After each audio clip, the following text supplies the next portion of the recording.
Bien, gracias por acompañarnos hoy aquí en Vidaín. Qué bueno tenerles en medio de esta lluvia en este desierto de Coahuila, poco frecuente. Gracias por animarte, acompañarnos, y especialmente si esta es su primera vez aquí en nuestro auditorio o sintonizando este podcast o este video a través de nuestros canales. Gracias, es un honor tenerte aquí, tenerles y alcanzar allá. O llegar hasta ustedes a través de cualquiera sea el medio. Mira, déjame hacer un paréntesis antes de arrancar. La lluvia está fuerte, como dicen los cubanos. Entonces, no solamente eso puede representar una distracción extra. Si estás aquí en el auditorio, voy a pedirte todo tu empeño para mantenerte conectado conmigo. Pero además, como ya algunos de ustedes notaron, tenemos un par de filtraciones. Siéntete en libertad de moverte, ¿verdad? No quiero que te mojes y que te resfríes. Entonces, dicho eso, déjame arrancar entonces con ese tercer mensaje de una serie que comenzamos exactamente hace 3 semanas y que ¿qué fue lo que nos impulsó? Y voy a hacer rápidamente un repaso de lo que ha ocurrido hasta ahora y lo que nos impulsó a hacer la serie. Lo que nos impulsó básicamente es nuestra comprensión creciente de cuál es el comportamiento en términos religiosos y cómo está cambiando el comportamiento religioso y espiritual de los adultos de hoy. Hemos dicho desde la primera vez que iniciamos esta serie, los adultos de hoy tienden a considerarse cada vez más, en términos de numéricamente hablando, cada vez más adultos hoy se consideran a sí mismos como no afiliados a ninguna religión, imaginando que esto fuera la religión institucional, particularmente el cristianismo en cualquiera de sus formas, desde catolicismo hasta protestantismo. Se sienten cada vez menos identificados, por lo tanto se han distanciado, pero eso no quiere decir que se han vuelto ateos. No es que han abrazado un sistema de creencia de ateísmo, sino que aquello se ha vuelto cada vez menos atractivo y menos relevante para la vida adulta. Así que están en algún sentido como atrapados en el medio.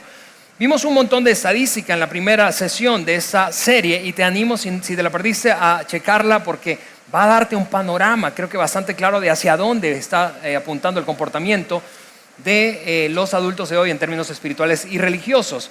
Y específicamente hablando de México, estos que hoy se consideran atrapados como en el medio, la cifra está por encima del 20% de nuestra población. Escucha, 20% o un poco más. En México dice, ¿sabes qué? Yo no me considero afiliado a ninguna religión, no quiero eso, lo tuve por mucho tiempo, crecí en ello, crecí por ejemplo como yo, siendo católico, con los sacramentos del catolicismo, o creciste como algunos de los que están aquí en el protestantismo, asistiendo a la escuela dominical, y ya no quiero eso. Conozco las historias, conozco la Biblia, pero ya no quiero eso. Conozco ese Dios que me enseñaron mientras era niño, pero ya no lo quiero, estoy atrapado en el medio. De alguna manera puede esa frase identificar a aquellos, lo que están pensando aquellos que se sienten en ese medio. No voy a la iglesia, dicen muchos de ellos. No voy a la iglesia, no soy cristiano, ni se consideran católicos ni protestantes. No soy religioso, pero tampoco soy ateo. Simplemente me alejé, no quiero saber más nada de eso. Y mira, cada vez que escucho historias como esas, historias de personas que dieron pasos atrás de la fe con la que crecieron, es interesante para mí conocer cuáles fueron las razones que llevaron a esa persona o a esas personas a distanciarse de la religión institucional, de la fe de sus padres. Y me doy cuenta en la medida en que investigo y conozco más y más historias que las razones fueron comprensibles, pero fueron las razones equivocadas. Tomaron la decisión de alejarse por las razones equivocadas. De hecho, la semana pasada precisamente repasamos cuál es el proceso del abandono de la fe que vive una persona promedio. Vimos 2 posibles procesos, pero dijimos, esas son las características que están básicamente enmarcadas, y aquí casi tengo que gritar, me bajo y se lo digo ahí al oído a cada uno de ustedes. No sé qué tanto más volumen le pueden dar a eso, pero esas son las razones por las cuales típicamente, o más bien las características que están en el proceso de abandono de la fe de una persona promedio. Esas son las 2. De uno de estos hablamos la semana pasada, fue de este. En algún punto de ese distanciamiento, alejamiento de la religión institucional, una persona entonces experimentó lo siguiente: alguien que le dijo que Dios era de tal o cual manera. Dios es así, Dios es asao, y eso fue en la infancia, muy probablemente te enseñaron, aprendiste que Dios tenía ciertas cualidades, ciertos atributos, era de una manera o de otra. Y la semana pasada hablamos ampliamente de esa primera característica y dijimos, en muchos casos, la decisión de apartarte está conectada con un concepto equivocado de Dios que aprendiste siendo niño, que estuvo bien en tu infancia, pero que en la adultez nada que ver. Y te apartaste de un Dios que de todas maneras no existió, lo cual está bien. Y hoy anticipábamos la semana pasada que esa segunda característica que está presente en el distanciamiento, en el proceso de alejamiento, de abandono de la fe y de la religión institucional en un individuo promedio, es otro elemento característico, una frase que era como esta: la Biblia dice que Jesús es de tal o cual manera, de tal o cual forma. Y hoy vamos a quedarnos en esto, en la Biblia dice, en esa frase que seguramente has escuchado, especialmente si creciste en un contexto de iglesia. La Biblia dice, mientras ibas avanzando, entonces alguien te recordaba o tú mismo recordabas, la Biblia dice, ante una decisión, la Biblia dice, ante un comportamiento, la Biblia dice, era como que se disparara un detonador, la Biblia dice, y conectabas tu comportamiento, el comportamiento de otro, tus decisiones, la manera en que interpretabas el mundo, la manera en que te relacionabas con otros, con esa frase, la Biblia dice, la Biblia dice, la Biblia dice. Ahora, quiero que prestes mucha atención a ese mensaje, porque aparte de la lluvia, voy a soltarte muchísima información, y mucha información histórica, y mucha información que te va a hacer pensar. Creo que este mensaje puede, para aquellos que se sienten identificados con estar de alguna manera atrapados en el medio, ¿sí? No me considero una persona afiliada a una religión, pero tampoco soy ateo, soy espiritual, pero no estoy allá. Creo que este mensaje puede ser la razón para la que regreses a la fe de la que te has distanciado. Déjame repetirte eso. Ese mensaje tiene el potencial de hacer eso, no porque yo te lo esté diciendo, sino porque vamos a descubrir que probablemente establecimos un fundamento equivocado para creer, y que ese fundamento equivocado, que no fue el original, hablando del cristianismo, hoy entonces sabotea nuestra experiencia. Para comenzar esta conversación, déjame poner una frase aquí con la que todos seguramente nos hemos identificado mientras crecimos viviendo la experiencia de estar cercanos a la religión institucional, bien sea cristianismo, bien sea catolicismo o protestantismo. Esta frase, Cristo me ama. Todos crecimos con esa frase en alguno o varios momentos. De hecho, si tú eres protestante, aprendimos un himno de esto: Cristo me ama, su palabra me hace ver. ¿Recuerdas el coro de eso? Sí, Cristo me ama, sí, Cristo me ama, sí, Cristo me ama. La Biblia dice así. Muchos protestantes crecieron con esta declaración. Es un himno que no solamente se cantó en español, se cantó en inglés y en otros tantos idiomas. Y aquí, como un ejemplo nada más, empezó nuestro problema. ¿Por qué? Porque esta canción, y en general la frase, la Biblia dice, ha representado para muchos un conflicto a lo largo de su experiencia de crecimiento y madurez. Porque mientras se convirtieron en adultos, empezaron a luchar con la frase, la Biblia dice así, pero en la práctica cotidiana de su adultez, el rigor de la vida les recordaba, la vida no funciona así, pero tú decías, la Biblia dice así, y yo creo porque la Biblia dice así, ok, y eso está bien para muchos de nosotros, pero este fundamento, escúchame, de la Biblia dice así, está bien para muchos de nosotros, pero no está bien para un número creciente de personas, y más importante aún, no es el fundamento original del cristianismo. Déjame decirte esto que yo sé que ya empieza a estremecerte, especialmente si creciste en un contexto de iglesia como yo.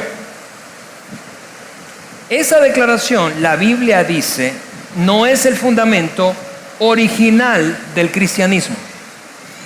Porque cuando lo piensas bien, y vamos a profundizar en eso a lo largo del mensaje, cuando lo piensas bien, al decirle tú, como una persona convencida, creyente, seguidor de Jesucristo, a alguien que está atrapado en el medio o de plano ha decidido dejar de creer, al decirle, la Biblia dice como un argumento para que crea o se comporte de tal o cual manera, es igual que un musulmán te diga a ti, el Corán dice. El Corán dice. Tú probablemente pienses, bueno, qué interesante que eso lo diga el Corán, pero no es un argumento para que tú creas. ¿Por qué? Porque el Corán no representa para ti, que eres un seguidor de Jesús, un cristiano occidental, católico o protestante, no representa una autoridad espiritual para ti, ¿cierto? Así de inútil es para estas personas que están atrapadas en el medio, y especialmente para las nuevas generaciones, la frase, la Biblia dice así. Qué interesante, pero pues los libros de Harry Potter también dicen así. Esa puede ser la respuesta interna que un individuo adulto hoy pueda tener respecto a la frase, la Biblia dice, como fundamento de la fe y del cristianismo en particular. Ahora, las buenas noticias son estas, amigos, que no necesitamos apalancarnos de la autoridad de las Escrituras, es decir, de la frase, la Biblia dice así, para enganchar a la gente con las enseñanzas de Jesús. Y mira, yo entiendo que eso puede, te repito, estar estremeciéndote un poco. Puedes estremecerte un poco.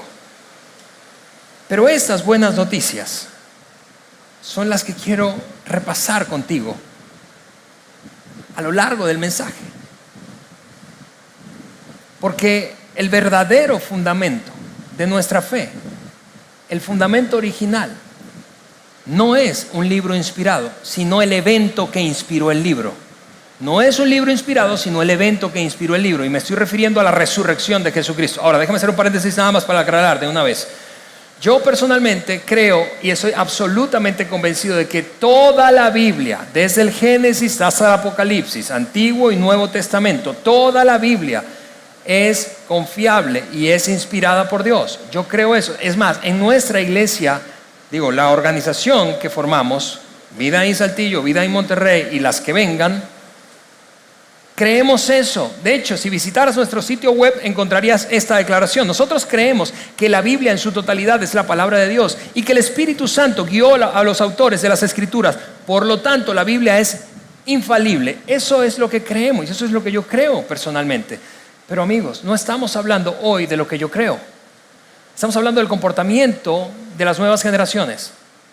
Estamos hablando de lo relevante o lo atractiva que es la fe y el cristianismo en particular para las nuevas generaciones. Y mi invitación no es a que dejemos de decir la Biblia dice así, mi invitación es a que reflexionemos cuál es el approach que estamos teniendo.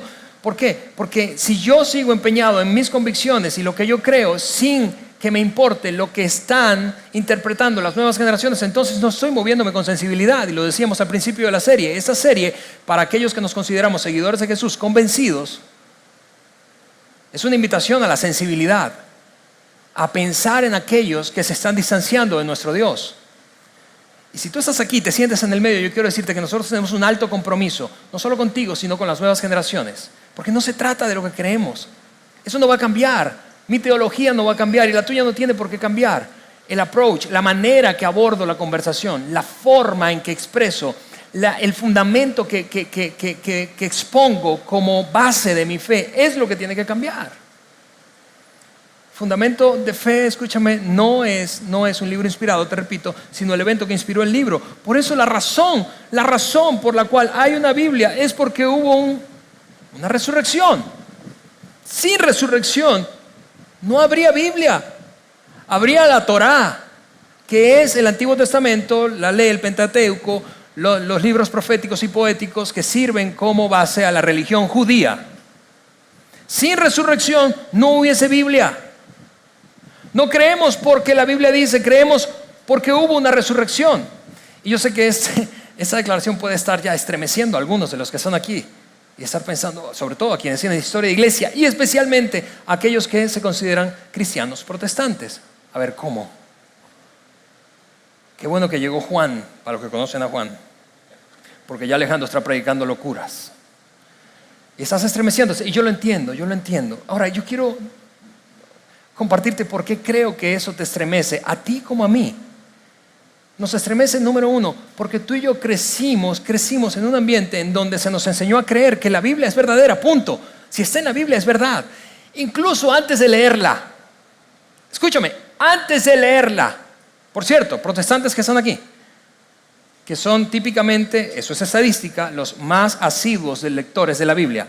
Tú has creído lo que está en la Biblia antes de leerlo. Algunos de ustedes ni siquiera la han leído completa. Pero tú crees lo que está allí. Y por eso la idea de que la Biblia no es el fundamento te puede estremecer y generarte muchísima incomodidad. Ahora, cuando lo piensas bien, piensa bien conmigo esto. ¿Quién se comporta así? ¿Quién cree que algo es verdadero aún sin revisarlo? Yo te voy a decir quién. Un niño. Es un comportamiento infantil. Es un comportamiento infantil creer sin siquiera darse la oportunidad de examinar. Y no estoy diciendo que dejemos de enseñarles a nuestros hijos. Yo lo hago con mis hijos. Yo quiero que crean que la Biblia es verdad, aún sin que la lean. Pero en la medida en que avanzan en la vida y llegan a la adultez, eventualmente surgirán preguntas, tal como lo dijimos la semana pasada. Surgirán preguntas, cuestionamientos acerca de la Biblia precisamente, o de la fe. La segunda razón por la que eso te estremece es esta. Es que crecimos en un ambiente, y eso es responsabilidad de los predicadores, los pastores, sacerdotes, quienes hemos expuesto la enseñanza del cristianismo en los oídos de otros. Crecimos en un ambiente en donde la predicación giraba alrededor excesivamente de la frase la Biblia dice, por lo que hicimos un uso indiscriminado y dimos un fundamento incorrecto. Dimos un fundamento incorrecto en la mente de la gente que escuchaba y se acercaba a la fe cristiana. Y mira, para muchos de nosotros eso no importa, y yo lo puedo entender. Estamos aquí y pensamos, pero yo estoy convencido de mi fe, Alejandro, y no tienes por qué convencerme de nada. Y yo te entiendo, para muchos de nosotros eso no importa, pero para las nuevas generaciones importa, para los nuevos profesionistas importa, para tus hijos importa, para tus nietos importa, para los estudiantes importa. Porque es ese temor y ese uso excesivo de la frase la Biblia dice, lo que ha puesto como fundamento el hecho de que nuestra fe se para sobre la comprobabilidad de lo escrito en la Biblia. Y si el cristianismo, escúchame, si el cristianismo depende de la veracidad comprobable de la Biblia, entonces, si parte de la Biblia no es comprobable, toda la Biblia no es confiable. Quiero detenerme un momento y que reflexiones en eso. Si nosotros seguimos echando como fundamento uno equivocado, y te lo voy a mostrar en un momento más, que no es el fundamento original de la fe cristiana, del cristianismo, históricamente, desde el inicio de la historia de la iglesia y de los primeros creyentes. Si seguimos echando ese fundamento, entonces eventualmente nuestros hijos, tú como adulto, nuestros nietos, los amigos de nuestros hijos, los nuevos profesionistas y estudiantes, los adultos jóvenes, empezarán a escuchar voces argumentando en contra de algunos, particularmente algunos de los asuntos, eventos escritos en la Biblia, especialmente en el Antiguo Testamento. Y su fe empezará a dudar. Y será como un castillo de naipes, que cada vez que aparezca un documental de Nat Geo con evidencia arqueológica,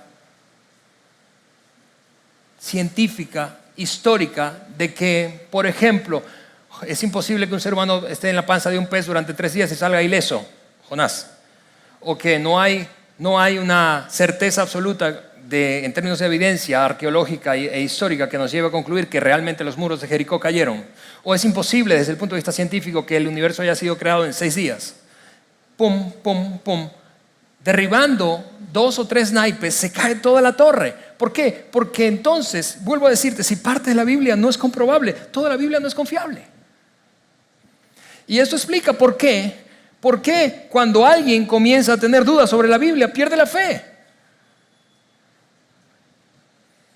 La buena noticia es que es posible cambiar ese approach. Es posible. No solo es posible, es nuestra responsabilidad con las próximas generaciones.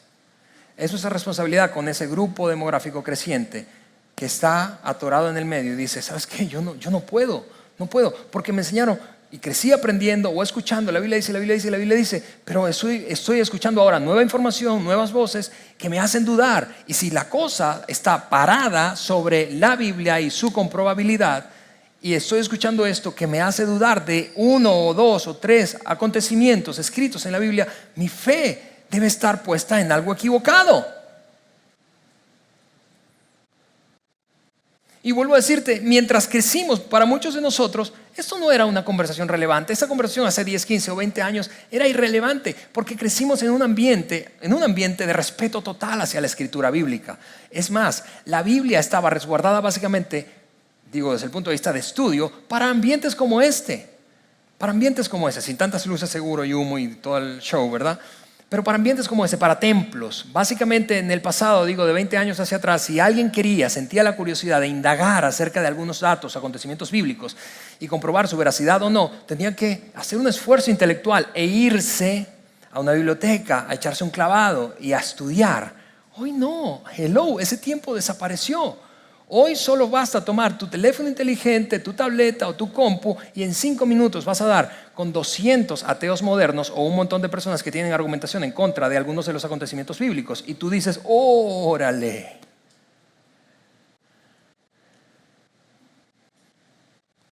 La base de nuestra fe, amigos, la base de nuestra fe no es y nunca ha sido un libro inspirado, sino el evento que inspiró ese libro. Dicho de otra manera, la Biblia no creó el cristianismo. El cristianismo es la razón por la que la Biblia fue creada. Es la muerte y resurrección de Jesús y los acontecimientos a partir de allí lo que le dio vida a lo que tú y yo hoy conocemos como Biblia. Y déjame repasar esto históricamente. Aquí va mucha información histórica, así que agárrate por favor de tu asiento. Voy a ponerte una línea de tiempo aquí de los 4 primeros siglos de nuestra era, desde el siglo I hasta el siglo IV. Y he marcado algunos hitos, puntos, eventos históricos clave para nuestra conversación de hoy. En el año 30 aproximadamente ocurrió la resurrección de Jesucristo, su muerte, crucifixión, resurrección 3 días después e inicio de la iglesia unos 3 o 4 meses después. ¿Por qué 30 si todos o la mayoría sabe que lo crucificaron a los 33? Porque el tiempo empezó 3 años, menos 3, pero eso es tema de otra conversación. Pero la cosa es así. Jesús nació un poquito antes del año 0. Así que muere, es crucificado, muere, resucita al tercer día. La iglesia comienza 3 o 4 meses después con un puñado de personas reunidos en los lugares públicos de Jerusalén, básicamente diciendo este mensaje: ustedes lo mataron. ¿A quiénes? Le decían eso a las autoridades judías y a las autoridades romanas. Ustedes lo mataron, nosotros lo vimos. O más bien, ustedes lo mataron, Él resucitó, nosotros lo vimos. Diga que se arrepienten, que estuvo mal, pidan perdón. Ustedes lo mataron, Él resucitó, nosotros lo vimos.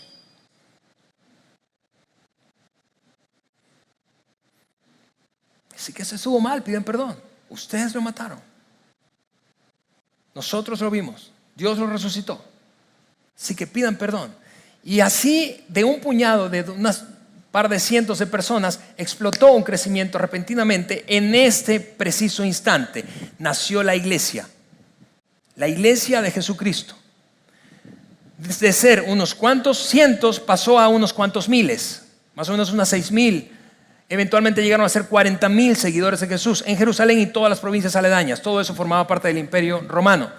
Y luego en el año 70 pasó algo que debe ser un acontecimiento histórico clave para ti y para mí como seguidores de Jesús. Y es que en ese año el segundo templo judío fue destruido a manos de los romanos. Un hombre llamado Vespasiano, que era uno de los comandantes de Roma, se propuso aniquilar la sublevación de algunos grupos violentos de judíos que estaban intentando derrocar a Roma. Así que él empezó a perseguir, a apresar judíos, a crucificar judíos, a torturar a judíos. Se exiliaron muchos de ellos. Eventualmente su campaña rindió tanto fruto que se convirtió en el emperador de Roma, por lo que se mudó de Jerusalén hacia Roma y le encargó a su hijo Tito que completara la tarea. Tito, todavía más cruel, abrió una zanja, hizo un montículo, un monte de tierra, y allí empezó a crucificar judíos a la luz de todos los que estaban y habitaban en la ciudad, básicamente para transmitir un mensaje: con Roma no se juega. Eso surtió efecto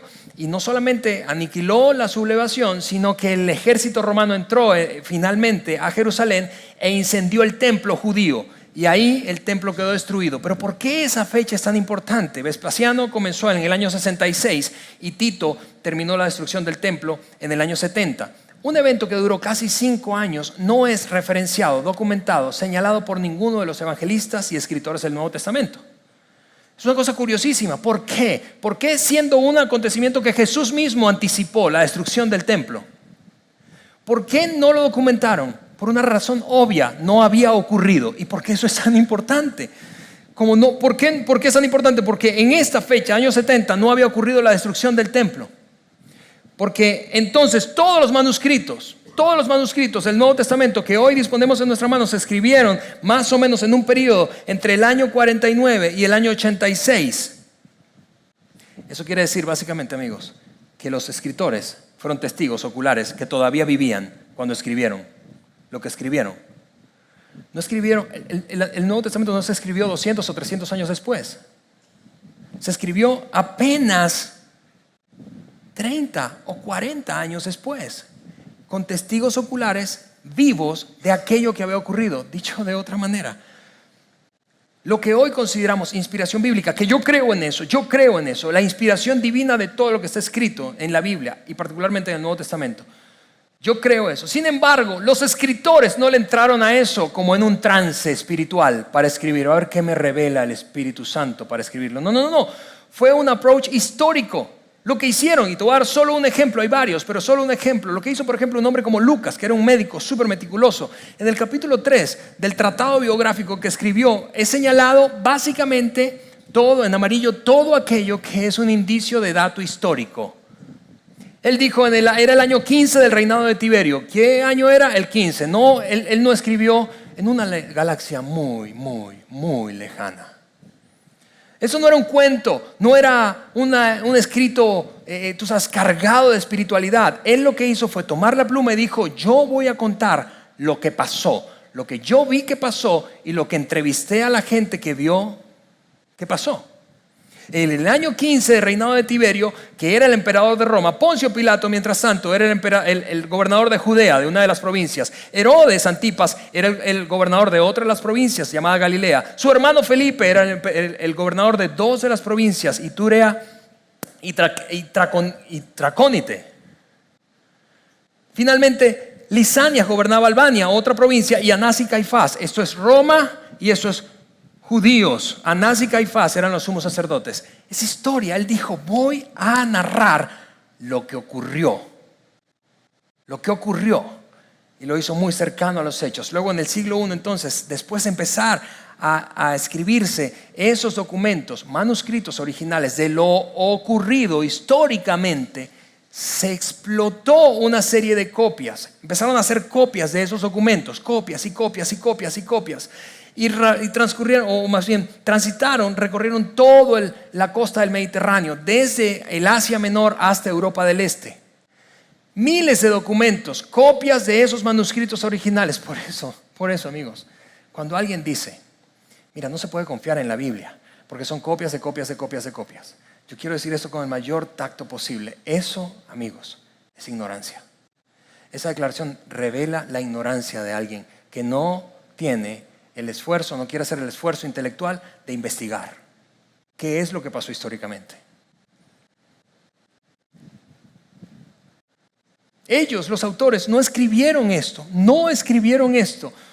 porque creían que eran inspirados. No, ellos lo hicieron porque sabían que era verdad.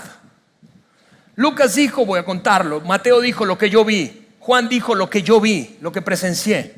Ahora regresa conmigo a la línea de tiempo. Todo entonces, desde el año 70, más bien desde el año 30 empezaron a copiarse todas, a escribirse todos esos manuscritos. Se proliferó tanto los seguidores, la cantidad de seguidores, que pasaron de unos 40,000 aquí, que te decía hace un rato, hasta el año 312, que eran 6 millones de seguidores de Jesús en el Imperio Romano. 6 millones. Y algo insólito ocurrió.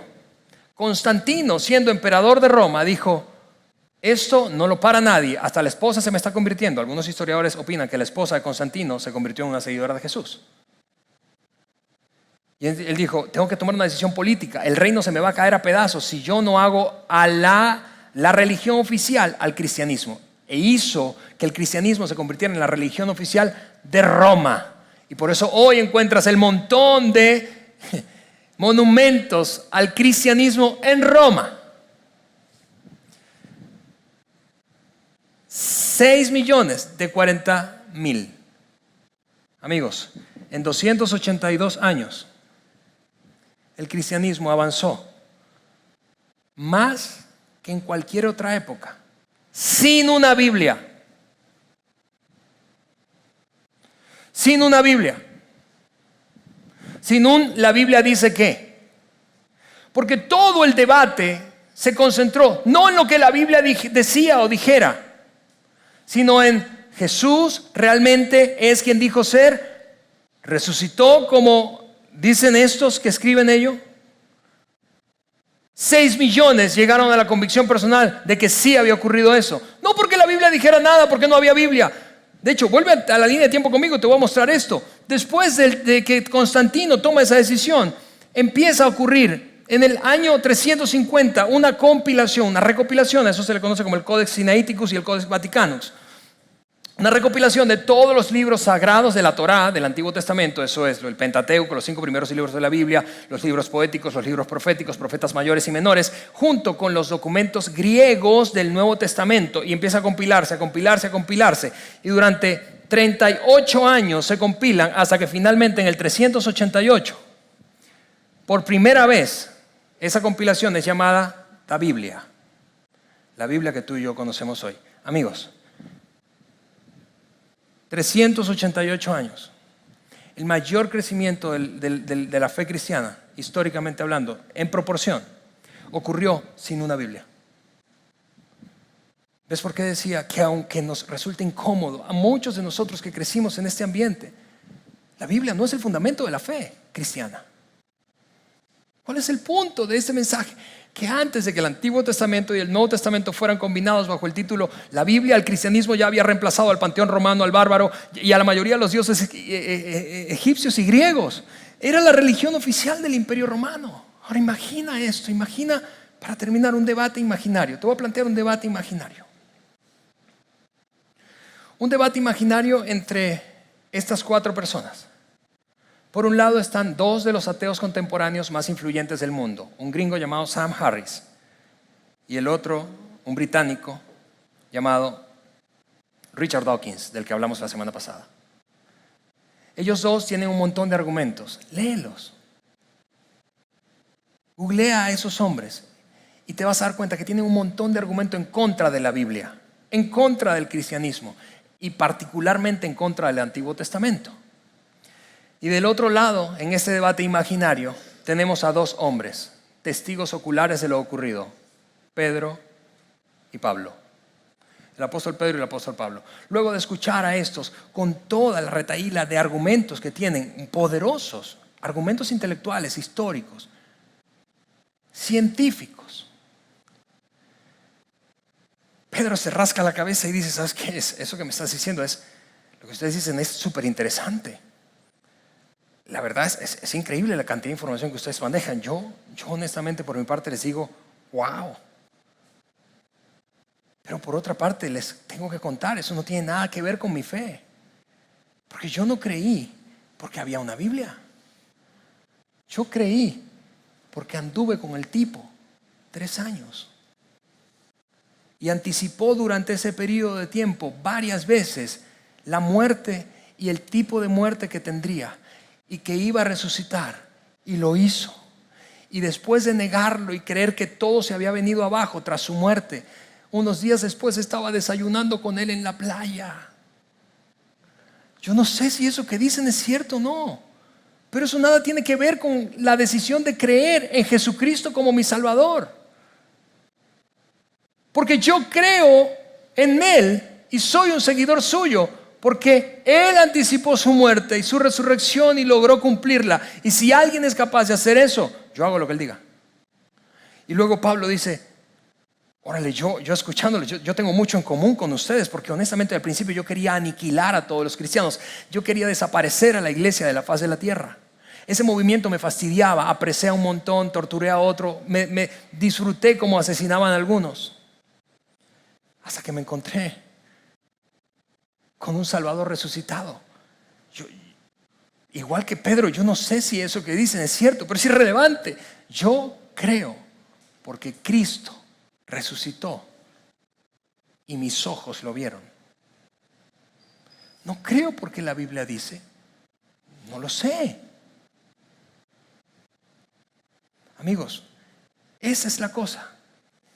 En algún momento, si tú no te sientes identificado con esos que están atrapados en el medio y que para quienes ese mensaje puede ser liberador, porque crecieron, vuelvo a decirte, creyendo la Biblia dice, o escuchando la Biblia dice, o repitiéndose a sí mismo, la Biblia dice, pero en contraposición y en contraste experimentaron grandes decepciones con el rigor de la vida adulta respecto a lo que habían creído y vieron 2 o 3 documentales de Nat Geo y ahora están dudando y su fe parece un castillo de naipes. Ok, si ese eres tú, este mensaje es muy liberador, pero si tú no eres ese, si tú eres de los que dices, yo no tengo nada, no tienes nada que convencerme, yo creo, soy un seguidor de Jesús convencido. Ok, a ti quiero hablarte un momento. Un día, escúchame, tus hijos, tus nietos se enfrentarán y lo harán a la argumentación de gente intelectual, porque vivimos en una época de cada vez mayor preparación académica. Lo harán. Y habrá gente que tendrá muchos más argumentos que ellos en cuanto a la veracidad o comprobabilidad de acontecimientos bíblicos. Y yo sé que tú, como yo, querrás que tus hijos se mantengan firmes, independientemente de que aquellos destrocen con argumentación algunas cosas de la Biblia. ¿Por qué? Porque tal como Pablo y Pedro, tal como el hermano de Jesucristo, Santiago, han decidido creer y han puesto como fundamento de su fe cristiana no lo que la Biblia, no la frase la Biblia dice, sino el hecho de que Jesús es quien dijo ser e hizo lo que dijo que haría. Durante los primeros 300 años, el debate se centró en un evento, no en la Biblia. Hoy, mucho del debate gira en torno a la Biblia. En los primeros 300 años, cuando el cristianismo explotó en crecimiento, el debate nada tenía que ver con un libro, tenía que ver con una persona y con una pregunta respecto a esa persona. ¿Quién es Jesús? ¿Quién es? ¿Quién es que tanta gente lo sigue? ¿Quién es que explota su movimiento y es capaz de alterar el rumbo del imperio más poderoso del mundo? ¿Quién es? Y la gente llegó a concluir, no creemos en Jesús porque la Biblia lo dice, sino porque hubo testigos presenciales que vieron lo que ocurrió y lo documentaron. Creemos porque Juan, quien fue un testigo presencial, lo escribió, lo vio y lo escribió. Creemos porque Lucas entrevistó a un montón de personas que fueron testigos oculares. Creemos porque Santiago, el hermano, ¿qué tendría que hacer tu hermano para demostrarte que es el Hijo de Dios? Santiago, el hermano de Jesús, dijo, Él es quien dijo ser e hizo lo que dijo que haría. Por lo que si tú has estado dudando y conflictuado por algunas cosas que has escuchado en términos de argumentación en contra de la Biblia, escúchame, la razón por la cual te estás alejando es la equivocada. La razón por la que le estás dando cabida a la idea de que la fe se puede desmoronar es equivocada. Porque la razón por la cual creemos no es porque la Biblia dice, es porque Jesús es quien dijo ser e hizo lo que dijo que haría. Así que considerarías, ahora hablo de este grupo, considerarías regresar a la fe, sabiendo que probablemente, como decíamos la semana pasada, te alejaste por creer en dioses que no existieron en principio, por creer en atributos de Dios que no son los atributos del Dios real. ¿Considerarías regresar porque sencillamente has abrazado un fundamento equivocado y hoy te cae el 20 y dices, porque alguien me decía hace poco, Ale, pero el debate de la resurrección de Jesús, ¿crees que podemos ganarlo? Absolutamente. No estoy tan seguro que podamos ganar siempre el debate de toda la comprobabilidad de los acontecimientos bíblicos, pero el de la resurrección de Jesús lo podemos ganar, por mucho, porque la evidencia histórica es contundente, porque no hay un documento, un manuscrito antiguo ¿Te acuerdas que te dije que se proliferaron las copias desde el 30 hasta el 86 después de Cristo? Y se distribuyeron por todo el Mediterráneo.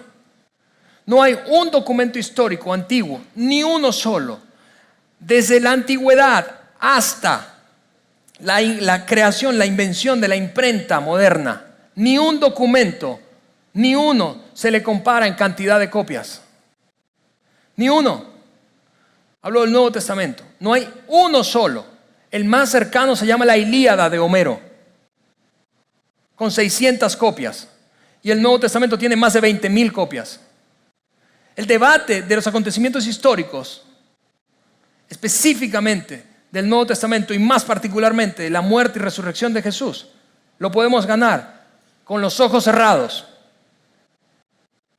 Pero el debate de la comprobabilidad de que si el universo fue creado en 6 días, que si Jonás estuvo o no estuvo, que si se cayeron los muros o no se cayeron, que si el mar se abrió o no se abrió, que si se detuvo el tiempo o no se detuvo, no siempre lo podremos ganar. Así que vuelvo a decir, ¿te considerarías, por la razón correcta, acercarte nuevamente? Esa es nuestra oración. Y por eso hemos decidido hacer esta serie. Antes de orar, esto es lo que quiero anticiparte que va a ocurrir la próxima semana. La próxima semana, porque como hasta ahora hemos hablado muchísimo de las razones equivocadas, dioses equivocados en los que hemos creído y por eso algunos se han distanciado, del fundamento equivocado como lo hablamos hoy. La próxima semana hablaremos, pero ¿cuál es el Dios real? ¿Existe un Dios real? La próxima semana hablaremos de eso, así que no quiero que te pierdas por nada del mundo el mensaje de la próxima semana. Y ese Dios es de quien habló Jesús, porque Él es quien dijo ser e hizo lo que dijo que haría. Oramos y terminamos. Señor, te damos muchísimas gracias. Gracias por la oportunidad de tener esta conversación. Una conversación seguramente inquietante para algunos, pero liberadora, reveladora para otros.